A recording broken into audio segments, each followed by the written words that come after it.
go. Right. Let me clean up for a little bit. Okay.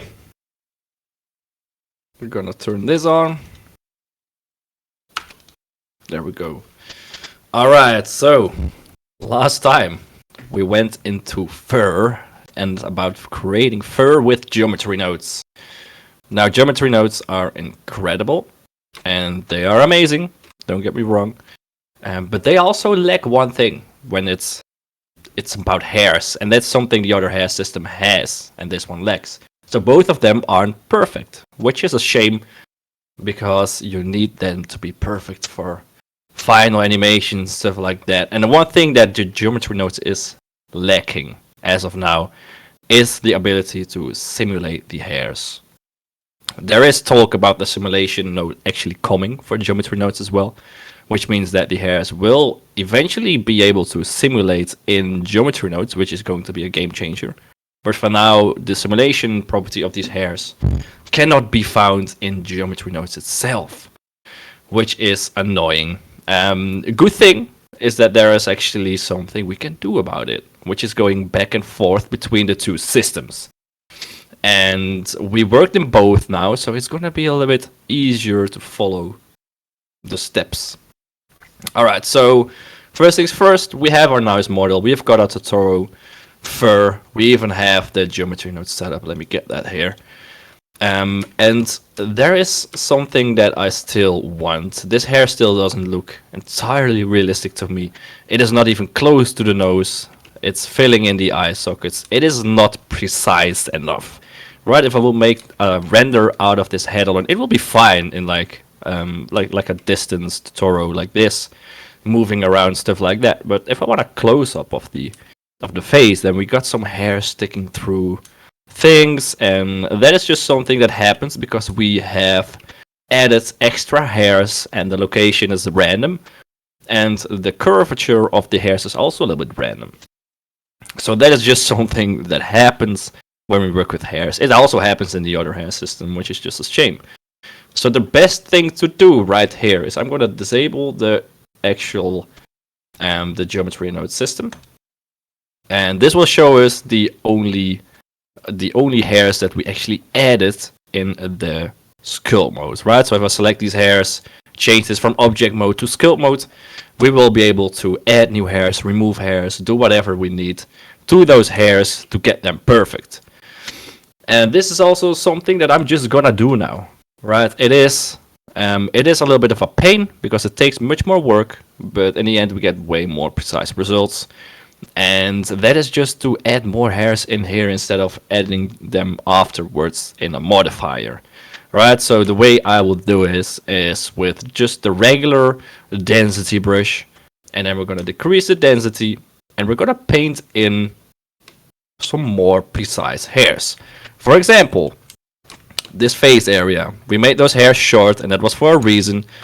And the reason being that the hairs on the face of an animal, of a creature, they're basically shorter because the animal has to be able to see, right? Those hairs, if they get wet, they're going to be hanging down, they're going to be in front of your eyes, stuff like that. That can't happen in the wild, okay? You're dead at that point. So we need some short hairs there.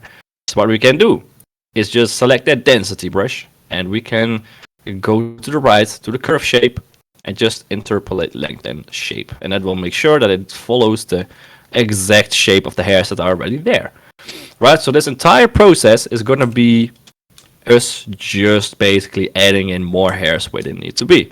And I'm not going to show the entire process, but I will show you a few steps of the way, so just to get you started. All right, so for example, around the eye sockets, this is where we do need to just specify where hairs need to be. So we got them right around the eye socket there. Don't go inside, and also don't go too far out. Otherwise you'll see a lot of skin around those eyes. A little bit is fine because people, animals, we all have like eyelids and stuff. There isn't really a lot of hair going on there. So we can just add them manually. It's all fine. At some point, if you want to make a detailed and specific model, it just takes a little bit of hand, what is it called, like handwork. I guess. So we can just add density wherever. And this is just where you get crazy. You get crazy with hairs everywhere. Around the mouth, very important. Around the nose as well. I want to get as close as possible without actually getting hairs on that nose, right? That is it, basically. And the reason why I'm going this detailed with it is because later on I don't want to add any kinds of hair children anymore. Because these only get in the way, these only get in places where I don't want them to be. And it's just annoying. So what I'm gonna do is just paint in the densities, the final densities of the hairs that I really, really want in the end of my mesh. Alright? So we can get away with a little bit less density on the body. I'm gonna make those hairs longer later. So that's all good. On the arms, we need more density. On the ears, way more. Otherwise, they're gonna be exposed like crazy. Just add more hair. It's not that hard. Alright, just add them there. On the top of the head as well, we can have a balding Totoro. It's fur, he needs it everywhere. Alright, there we go. More hair. More hair. Right, so I'm not going to show you this entire process. That's going to be too time consuming, but you get where I'm going at, right? Add them wherever you need them. That's basically the point. And for my final results, what I did as well is I decreased that density. So this is the minimum density of, or the minimum distance between hairs. That means that if you lower that amount, you'll have hairs closer together, closer together like this. So that is where you add the real dense hairs, like on the nose area, the hair area. You may even need more than this. And that's the fun part about geometry nodes. You can just swap this back and you can make changes whenever you want. If by accident you get a hair where it doesn't belong, we can just click that away with this little delete brush. Boop, boop, off it goes there as well. Right, so I'm just gonna leave it at this. It's not gonna look nice like this. You still have to do some grooming yourself. So just get that comb brush and just do the basic grooming steps that you had to do before as well, right? Paint them nicely. And just make sure that you don't have any weird artifacts going on before you're continuing to the next steps, which is converting this to an actual particle system. Alright, one more thing that is just a little bit more trickier in geometry nodes is getting the texture of the hairs right. So if I go to rendered view, that's where we left it off last time as well. We didn't have like the actual colors of the texture. And that is because we are making geometry nodes, and it's not actually attached to the UV map of the Totoro. Alright, it's a different object. It is attached to the main mesh, but it's not actually part of the main mesh, so it doesn't know the actual UV map. Which means that it's going to be a little bit trickier to get that UV unwrap right and get the textures to come along on these hairs as well. It doesn't matter though, we're switching to the other particle system, which is part of the original mesh, of the OG mesh, which already has the UV map that we need. So we're not gonna really have to worry about that anymore. What we do have to worry about is that we have floating hairs again.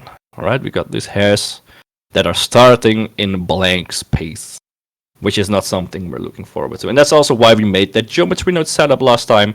If we enable that, and before we do that, we're gonna set that duplicate elements to 2, because remember we added a lot more hair, so we don't need a lot of duplicates anymore. If I enable this now, it will get that chaos, the curly things of those hairs, it will get it back as well. But the part we need really is the part where it connects the start of the hair to the start of the mesh. Alright? I don't really want any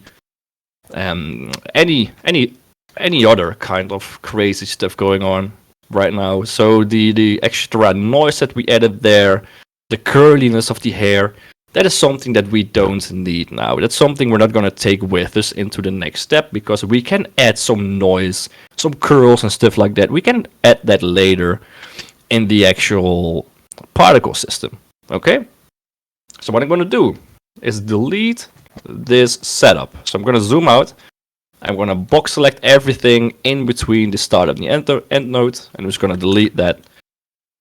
And then just connect. Oh, I think I deleted one too many. We do need the surface deform node, which is that one there. We need the curve deform.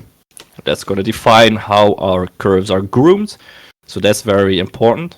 Delete these and then connect it again to the end. If you deleted that group output, just search for it again. Group output.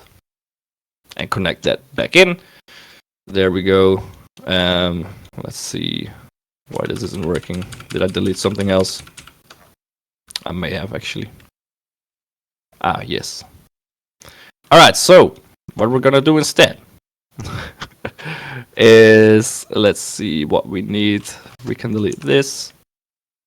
Delete the parts that you don't need. So that lower part is only to define the thickness of the hairs. That's not gonna be needed because we're gonna turn it into an actual hair particle system. We don't need these parts. We don't need this. Actually, that's the one part we do need, actually. This is the node setup. Remember, we made it last time. It is a node setup that is going to set the starting points, so start size 1, of those curves back to Totoro. So that's what we need. The only thing pretty much that we need. The rest is all not really necessary. So the duplicate elements has to be at least 1, but we can also just connect that entirely into the capture attribute. There we go. So now we don't have any copies of those hairs, which is great, because that means that any hair we edit is on the exact location where we need it to be. And what else do we have? The curve radius. That can be gone. And the other as well. It doesn't really matter. I'm just going to leave it at this. But the thing that you need now is go into your hairs and go to sculpt mode, so where you can actually groom these hairs and stuff. And we can now just go to curves and we can go to convert to particle system.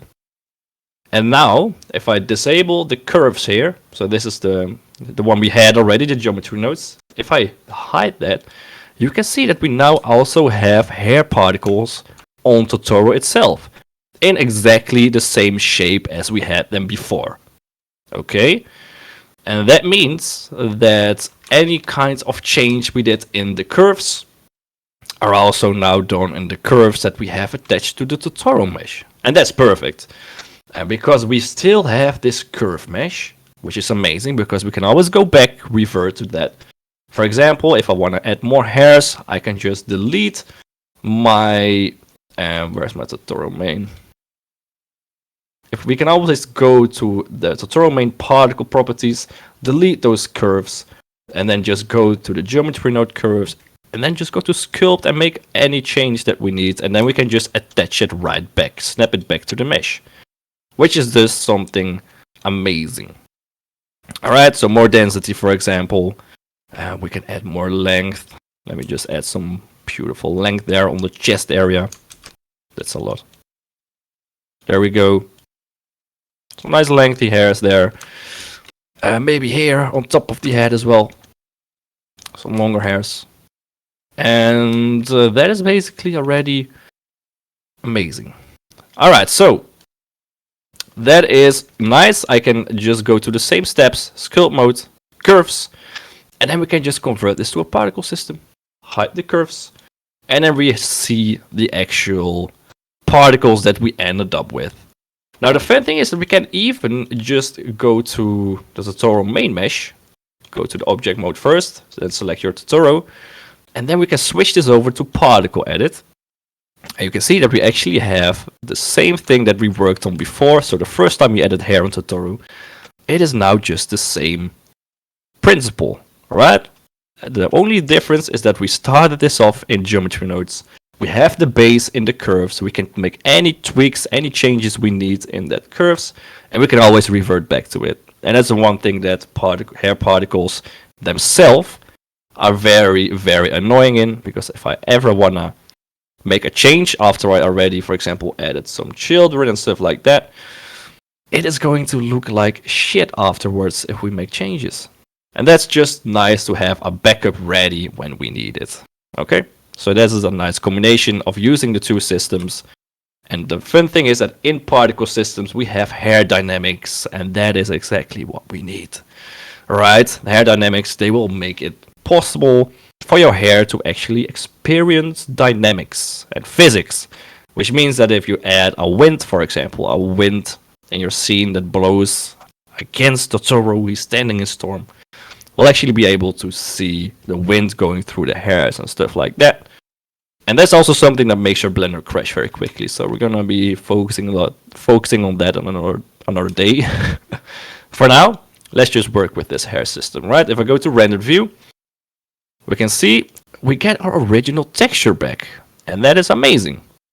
Although we do not have a lot of hairs going on, right? So I can just select my Totoro. I can now just go back, and we can set this to interpolated, for example. We can still add hairs, but that goes against the principle that I just explained to you. All right, interpolated hairs are annoying. If I go to like the regular view, we now have hairs inside of the eyeballs. We have hairs inside of the throat for some reason. Interpolated hair children, they are unpredictable as fuck.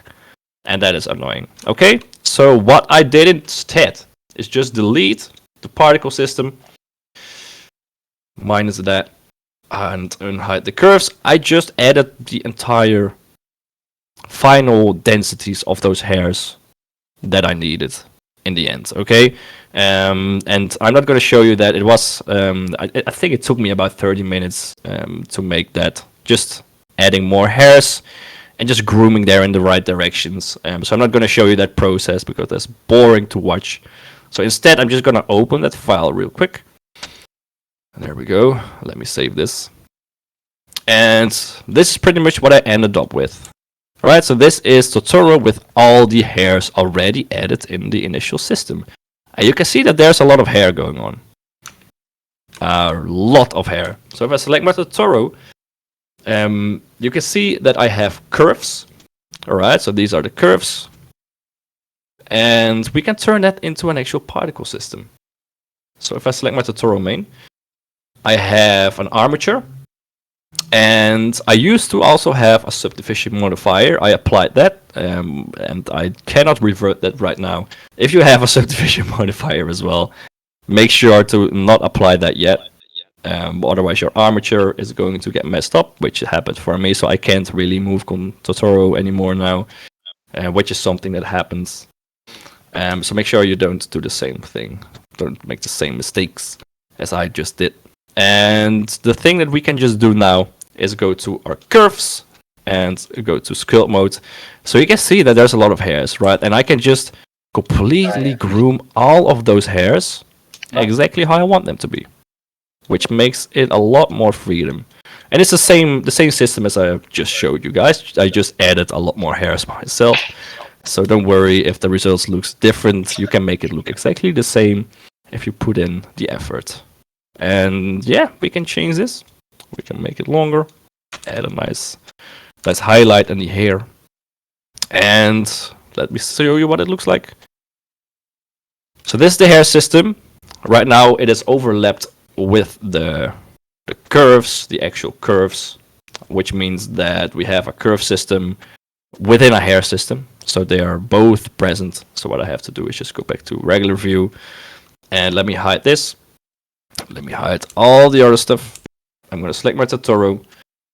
And I'm going to go to... Actually, we need to go to the curves first.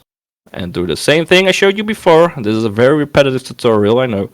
But it's also important. And then we can go to curves. Convert to particle system. And they're going to be snapped back onto Totoro. We can just hide this. And this is the final thing that we end up with now. Alright, so if I go to my object view... and go to my Totoros, we have a particle system. Out of all these hairs, we have one particle system, and we don't need any more children. That is the beauty of this. Exactly what you see is also what you get, and that's always a positive thing here. So if I go to my rendered view, we're going to be seeing some weird stuff happening, right? It doesn't look fluffy. It doesn't look fluffy at all. And that is because we have some different material setup. We haven't really done any work in the particle system, so we didn't tweak the thickness of the hairs, for example, and that will just make it look a little bit worse, right? So we can tweak those materials very easily. I'm going to swipe this to the left. And the right window, make sure it's set to shader editor. And let's just see what is happening. Alright, I'm going to delete this one. And we have basically got the same colors as we used to have. Except we now have it in a way more disgusting view. Alright, so what you want to do is start off clean. Okay, the skin, I'm going to delete that because that's white anyway. And then we're going to be left off with the hairs only. You already have a hair material yourself as well. We made it. Texture, we made it. So this is the exact same thing that we had before, except in a slightly different shading and with a slightly different thickness of the hairs as well. Okay, so select your particles, go to the particle properties. Let's go down to the hair shape, set the diameter root to about 0.2, and let's set that tip at about 0.05, okay? There we go. So now we have some very smooth hairs going on, alright? And that's pretty much all we had to tweak. The material was already nice, and the rest of the particle system is great as well, because we are not using any children. Beautiful. Okay. Wait, I think did somebody say something? Oh. Oh, okay. You have to open again.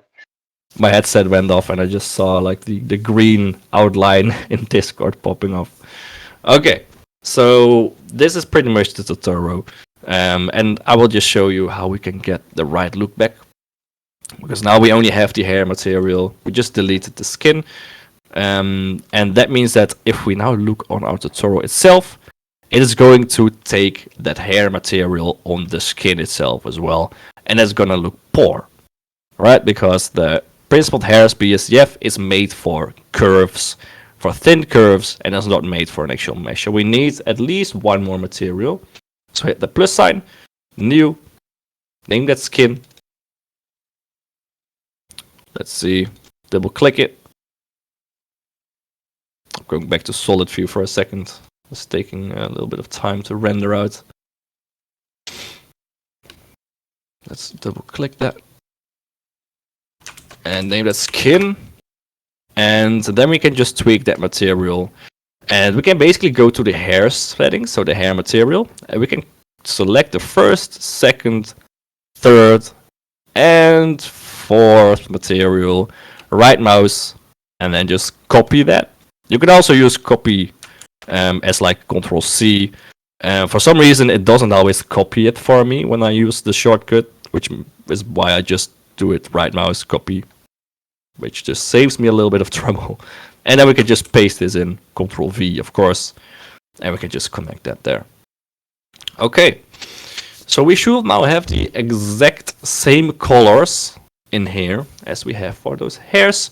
And we have to press this little up arrow though, because the first color and the first material that's going to be in this list, that is what we want to use for the base. So swipe that up. There we go.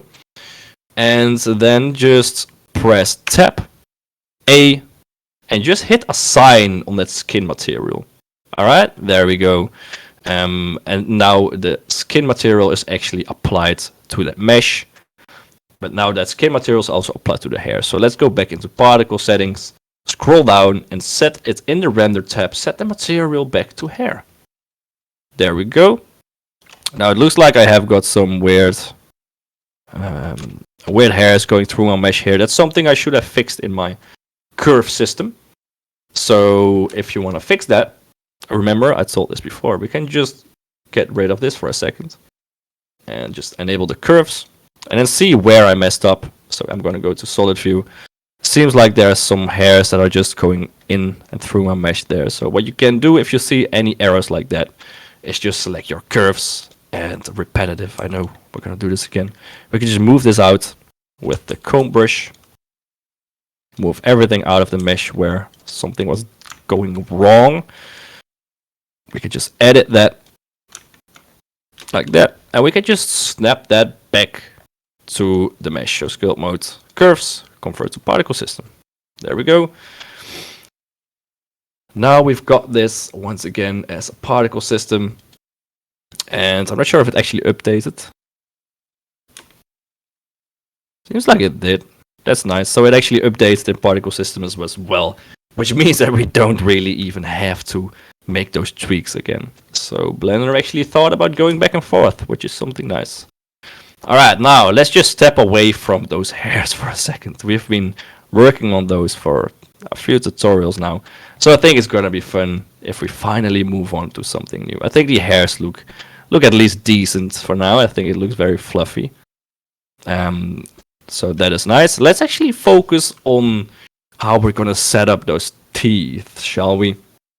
That's, I think, one of the last things we really need, except for the color in the nose, which is also gonna be like a pinkish color instead of black. Alright, so let's go to our solid view. And let's first focus on this nose real quick, because that is not gonna be hard at all. Alright, we created textures before. You guys know how to create textures. We can just press Shift A in the shader editor, and we can look for an image texture. There we go. Hit new. Let's call this nose. And what I'm gonna do is just keep this on like 1K. Nose is very small, it doesn't need that much of resolution. And I'm gonna set the primary color to black, that's fine. And then I'm gonna press OK. And then I'm just going to make sure that I'm in the right material. Make sure you are in the skin material and you are not in the hair material, that's important. And then just connect that for a second to the base color. Alright, and let's go to the image editor in the right window.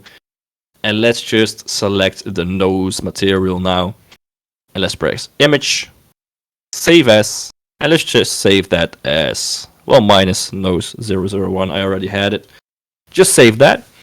And then we can go to the object mode, switch that over to texture paint. There we go.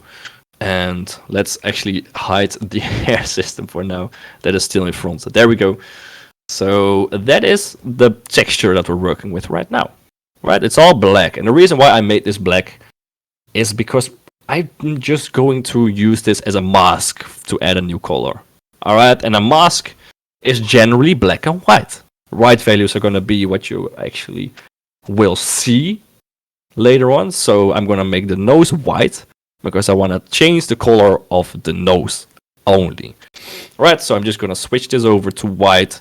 For those who don't know it, the hex code for white is 6 times F. Just something handy. And then we can just paint in the nose to be white. Beautiful. Beautiful. Amazing. Alright. Now, if you have some overlapping stuff, for example, if I have like a hand cramp and I just spray it out there, we can just press X and it will swap your colors, right? It will swap the left one for the right one. So if you have white and black set up when you're masking something, you can always just press X, go back to black and just paint that out real quick. Alright, so it doesn't matter if you make a small mistake, it's fine. Alright, that's looking fine. Looking great. Let's go to object mode. Now let's make sure, I said this before and I will stress this out once again. If there is this little star at the image in your image editor, that means you haven't saved your image texture after you made changes. Which means if you restart Blender, it's going to be gone. So make sure to press image and just save that. Now I'm going to go back to the shader editor. And I'm actually just going to delete this for a second. And I'm just going to open it back up. That's just because it takes a little time, or it takes a little bit of switching around for Blender to actually see that the texture changed, right? That the texture changed that you just saved. So usually when you just press that X icon and open it back up again, then it will usually just get those changes. And let's see, did it actually do that? Nope, let's just reconnect some stuff. Just like I said, you just need to make sure that it gets the new texture. For some reason, it is not doing that at all. Let's see. Let's save this once again.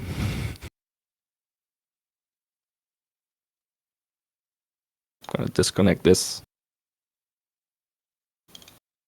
It's always the same. Alright, so I'm being an idiot. I have to connect this vector to the vector here. There we go. That's it.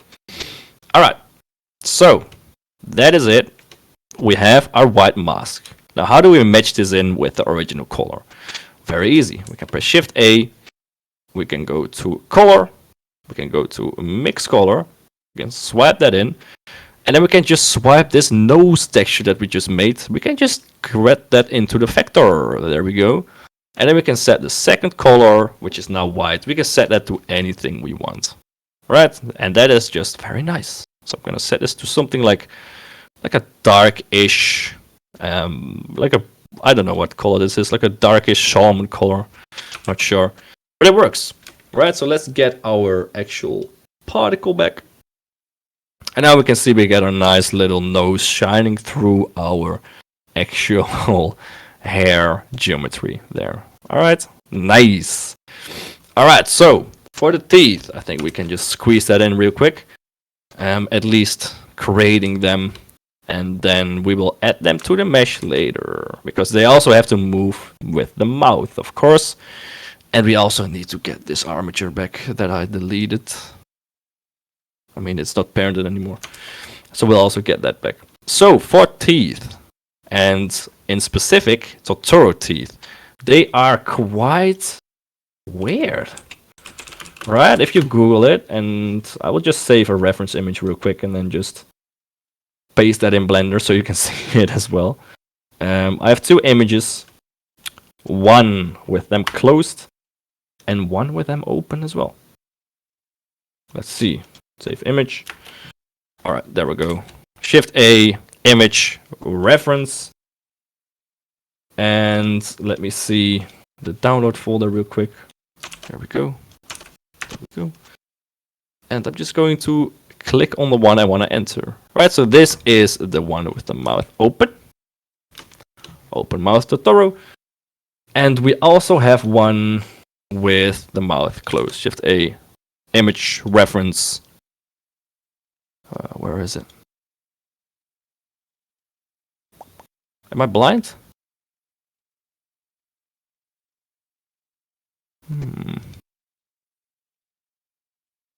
Give me a sec. I'll get a new one. It's reference images being weird. Alright, I got another one. Don't worry about it.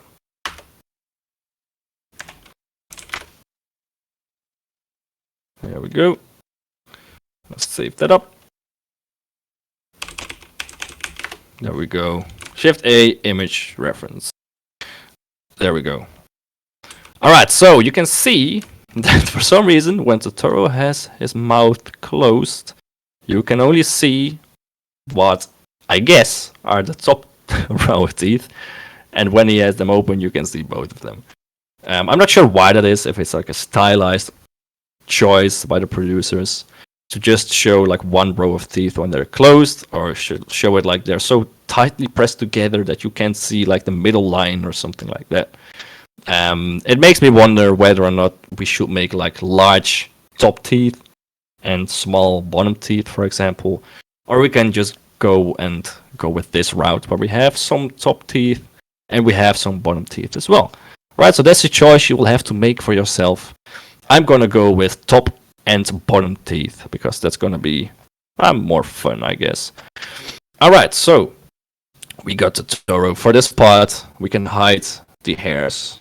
Alright, they will stay there whether or not we leave it on or off.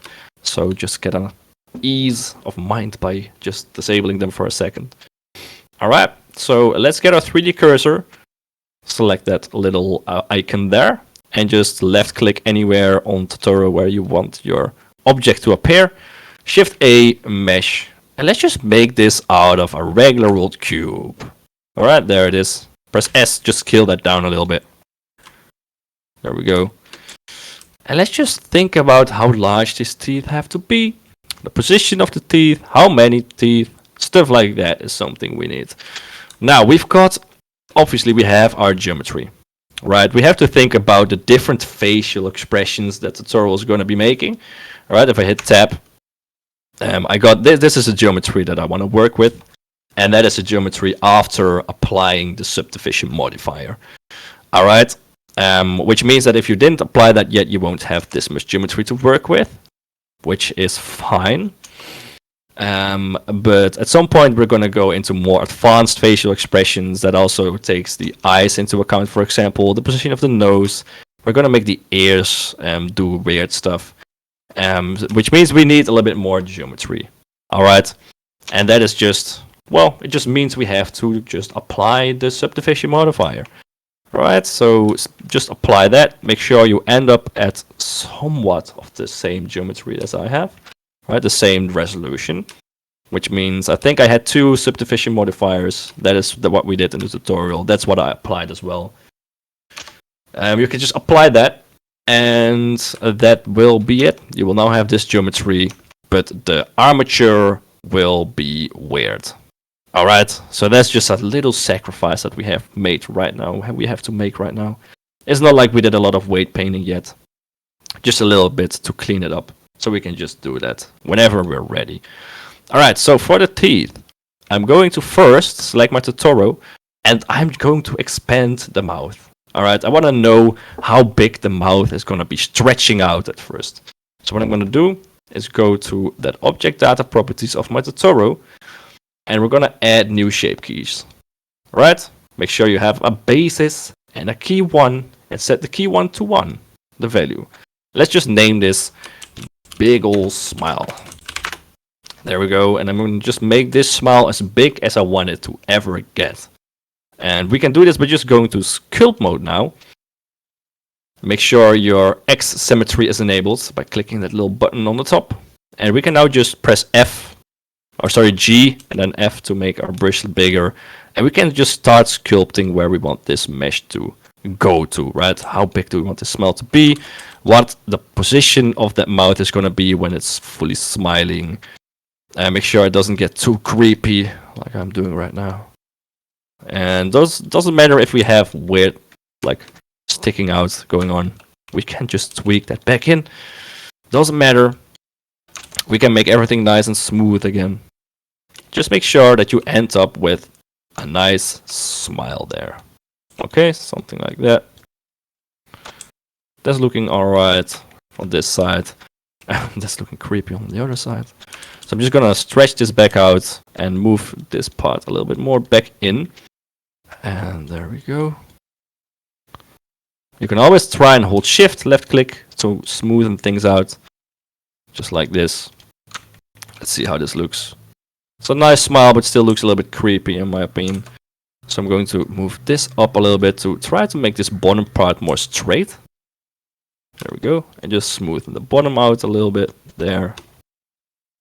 Smooth this part out. There. And let's just move that entire thing inwards a little bit. Sticking out too much. I think that is why it's looking creepy. Alright, so play around with that as much as you need. As long as it takes to make this look more natural. More of an actual mouth than a creepy horror movie kind of scene. And there we go. Let's smoothen this all out a little bit more. And if it doesn't work in sculpt mode, just go to edit mode, right? Sometimes that is just what you need to do. And we can just select vertex, enable proportional editing at the top there, press G, and we can just move these vertices out a little bit. This one, for example, this one a little bit, this one a little bit as well. Let's just make sure it is nice and smooth there. Beautiful. So you can see that a lot of this stuff is just cleaning up. But it's also something that we only have to really do once. Alright? Because once we have this shape key set up, let's say I'm leaving it at this. It's not perfect, but I also don't want to spend another 10 minutes just moving my mesh. We just have it for whenever we need. Alright? Now just make sure that the starting position, the final shape of the smile is actually the biggest as it's ever gonna get. Right?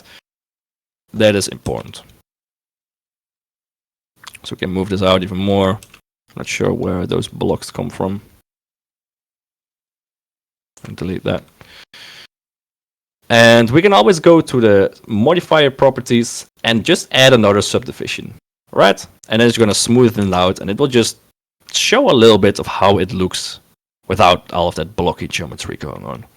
All right, and we can really stretch this out more. Just really stretch this out. I think Totoro has a big smile, doesn't he? Oh yeah, damn. That's crazy. All right, now just hold shift and left click every once in a while to make things smooth again. There we go. All right, I'm just gonna leave it at something like that for now. All right, so let's just start adding some of those teeth, shall we? So let's select that and press S and Y. Just make it smaller in the Y direction. And let's also go to the modifier panel and let's just add a bevel. All right, a bevel modifier, and we can just crank up the amount and the segments as well. Let's set this to about 3 for now. All right, so that is just making all of that a little bit more rounded. You can see the teeth are quite rounded, pretty much rounded cubes, aren't they? So that is exactly what we made as well. Scale this up in the X direction a little bit, perhaps, and to just increase the amount of the bevel a little bit if you want it more smoothened. There we go. And just right mouse and shade that smooth. And now you can go to edit modes, press 3, and just move separate faces. Scale them, for example, if you want them to be more pointy. You can move, for example, the inner part more to the right by pressing G and X. So you can just move this around as you'd like. And you can even press Tab, Ctrl R, just add another edge loop and move that out to, for example, the Y direction a little bit. If you want it a bit curved, for example. Alright, so this is really where you can make your own teeth, your own dental stuff, and just get that ready to place on Totoro. Alright, so for placement, I'm just going to drop them at the place where I want them to be in the final mesh. Alright, so for this smile, where do I want those teeth to be, for example? I want them to be right behind that upper lip, for example, somewhere right there. And we can always blend that in better later. And I'm going to set that a little bit to the left, so this is one of the front teeth. And I'm going to add a modifier mirror, and we're going to set the mirror object to be Totoro, of course. There we go. Now we can just move it to the right a little bit to get more of that, more of the gap closed. And then we can just move parts of that mesh again. Right, go to edit modes, press 2, edge select, and we could just move this inwards a little bit more. Like that, for example. We can even just decrease the bevel if we want. Just make the changes you need, and then we can just Shift D, X, move this to the X direction, and we can just keep doing this until we have a full set of teeth. Now, the first instinct may be to just go in the same line from left to right and add your teeth. But that's not really how teeth work, do they? If Totoro laughs and you see him from the side, exactly like here, it's going in a curve, right? It's going inwards to follow the jawline, pretty much. Alright, which is also what we need to do. We need to make it like go inwards a little bit more instead of going in a straight line. Which means we just have to rotate all of these teeth a little bit to make a nice curvature. And we can just press RZ on this middle teeth, for example. And start with a light curvature. Maybe even scale them down a little bit. Like that. Second one, do the same thing and just rotate them a little bit more. Like that.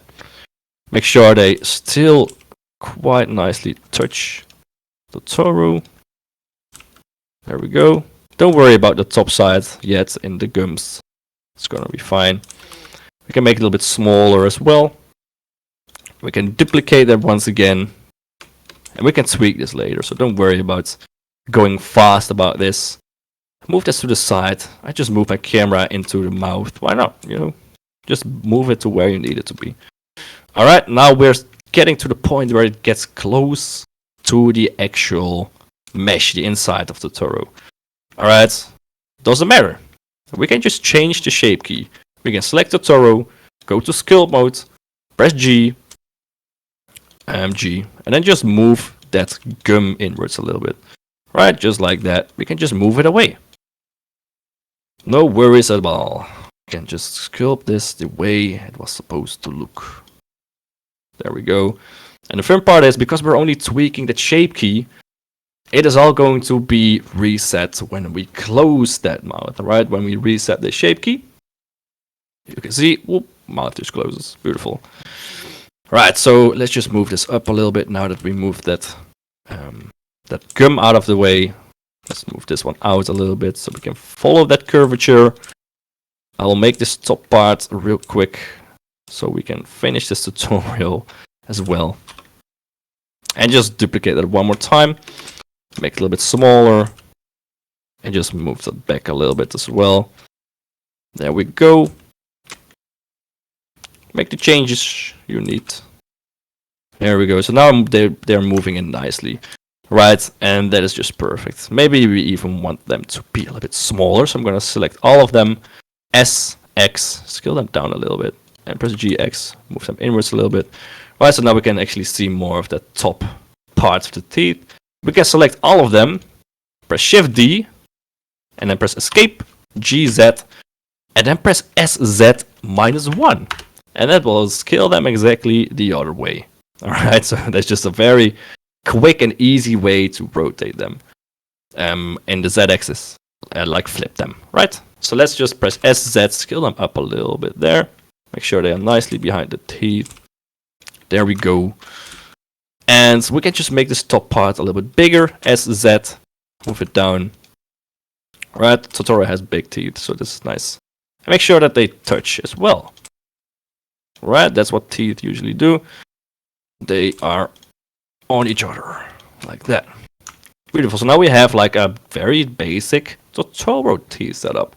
Now, if you think this gap is too big, we can just very gently decrease the bevel there on all of them. But we can do that in a second. Just decrease them a little bit, like that. And I'll just select all of the teeth. There. And make sure the last one you select is the one with the lower bevel. Control L, copy modifiers. Where is it? There it is. So now they're all a little bit more squared. Right, so you can see, if we now go to render view, we got some nice teeth going on in our Totoro there. Isn't that looking nice? Now, what I usually want to do, that's the last thing I'll show you. We're going on for a while, it's going long. Is add a little bit of ambient occlusion to those teeth. Alright, so just go to the shader tab in the right window, hit new, and press Shift A and search for ambient occlusion. Ambient occlusion basically means that it's going to try and detect where the mesh is close to another mesh. Alright, so for example, it's going to try to look at the closest parts to the sides of, for example, these teeth. Let me move that a little bit. So in this gap, you have one mesh close to another mesh, and that's where the ambient occlusion is going to give you a value. Alright, so if I connect this, for example, to the base color, you can see that it's going to add a little bit more black there. So if I Ctrl-Shift click on that ambient occlusion, you can really see that we get more black values there at the top, there in the middle. We can, for example, increase that distance.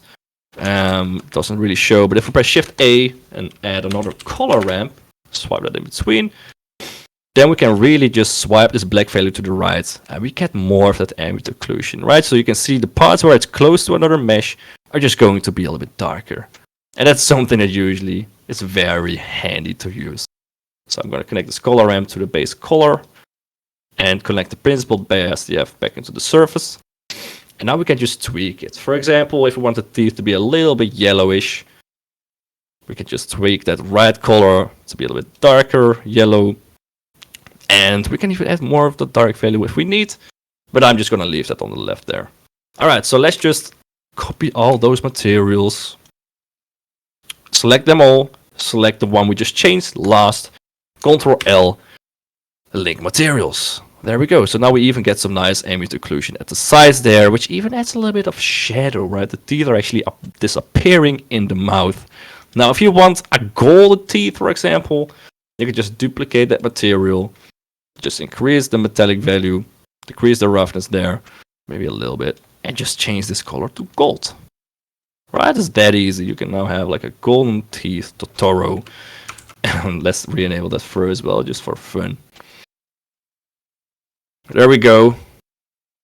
Just looking nice. Nice start to the final version of Totoro. Last thing, I'm just going to tweak these values a little bit. So the hair thickness 0.15, dip 0.03. There we go. Just make it a little bit thinner. And there we go. Looking great already. We got a nice fluffy Totoro with some nice golden teeth. Alright, that's where I'm gonna leave this off. I think we've been going on for quite some time now. Next tutorial we will be going back to actually animating this. Alright, so we're gonna be connecting the teeth to Totoro. We're gonna be remaking that armature to the correct subdivision level as well. And we're gonna be linking the eyes and stuff a little bit better as well. And then we will be ending up at animating. And let's also get a little bit into having like the hair dynamics, what I told you about. Are there any questions about this one?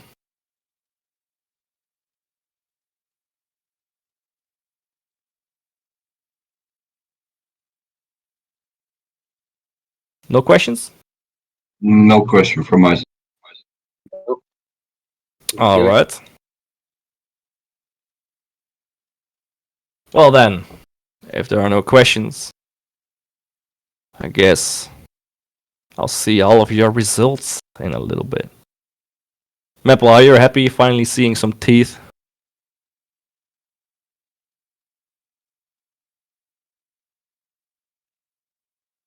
Well, I guess not. Oh, that reminds me, we also have to add a fucking tail to this guy. Alright, we'll do that at some point as well. But we're getting closer and closer to having an actual nice model, nice 3D model. That's looking great, man.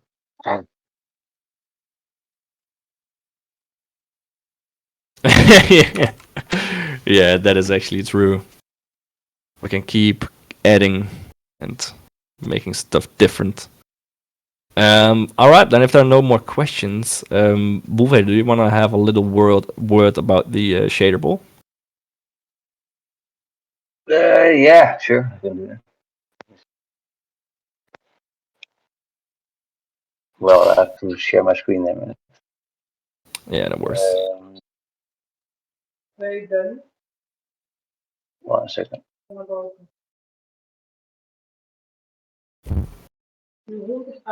my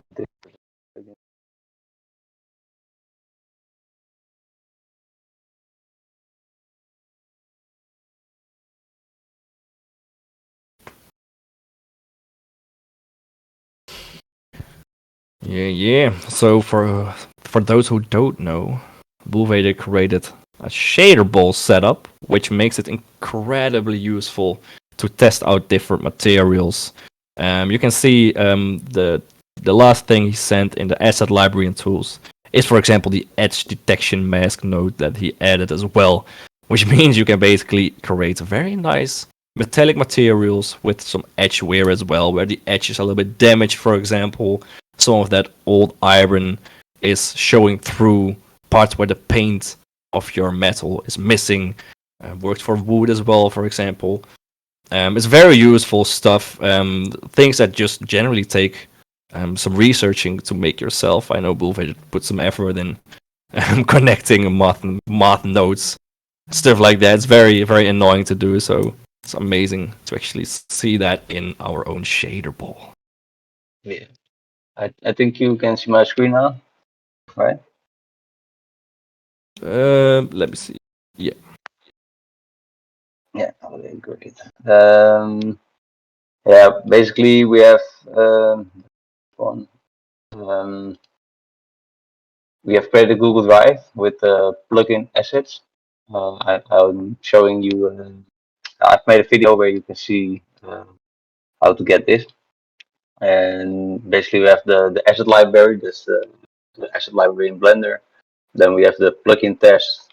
That's where people can add new materials and models if they want to add it to the asset library.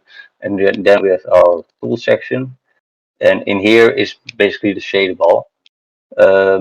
If I make an update to it, I will upload it here, and you can get the latest version here. So if you want to use it, you just make a copy and put it somewhere locally on your computer, like here. I already did it, and now I can just rename it right to something else. So material. Right.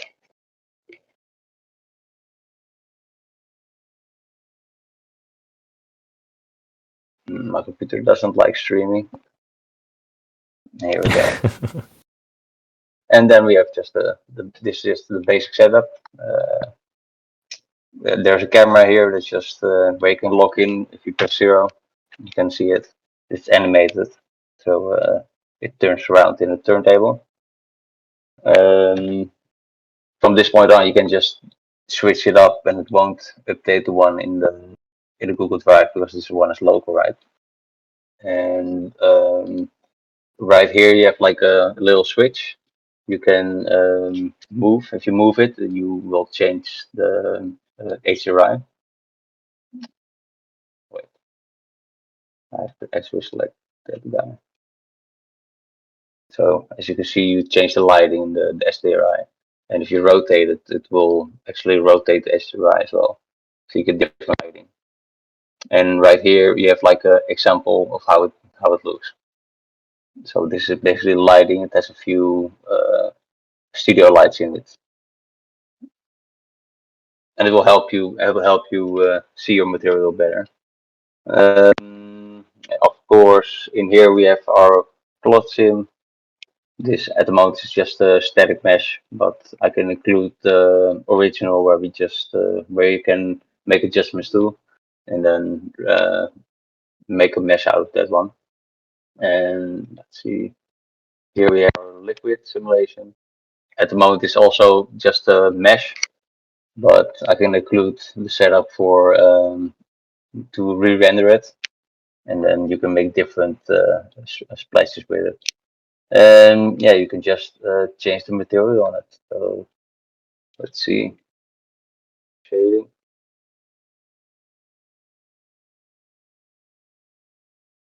So this has just a default setup here. Let me go to actual shading view.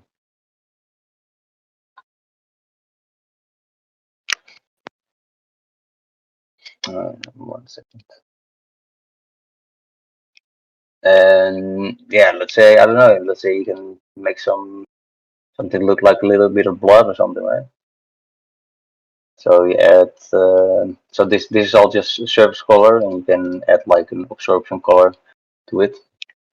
Let's see. Did you change shading? Yeah. So this is basically saying what happens when you have something like smoke. It gets thicker and thicker, right? I can show you in the normal shading for a second, but it basically absorbs the light coming through, and you can also set the color to it. So you can make it dark red, for example, and it will absorb much of the color that's going in, like blood will actually do, right? So in different view, it's gonna look very strange. Let's see if I can show you this. Yeah. So here you can see what it basically does. So it's like a cloud of thick air, and it absorbs all the color that's coming in from the lighting. And in Eevee that wouldn't work, but in cycles you can just make it work, and it will actually incorporate it in the mesh itself in the